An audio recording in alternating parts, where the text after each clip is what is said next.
ng pang-butch na tinatawag. Ba't ba? Masyadong diverse yung ating lipunan.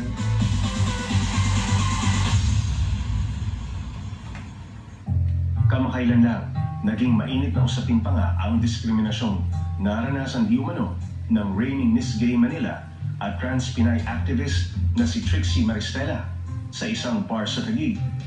So that night, I was wearing long sleeve dress for a woman because I identify myself as a transgender woman.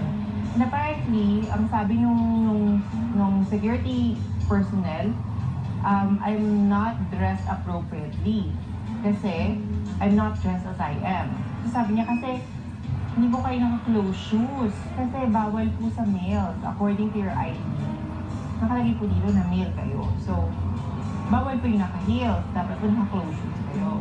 So that time, sobrang humiliating na experience because I'm still trying to be diplomatic just because of my ID and just because they think na, yan, na I'm cross-dressing. And for them, bawal yun. Humingi na ng paumanhin ang pamunuan ng naturang bar.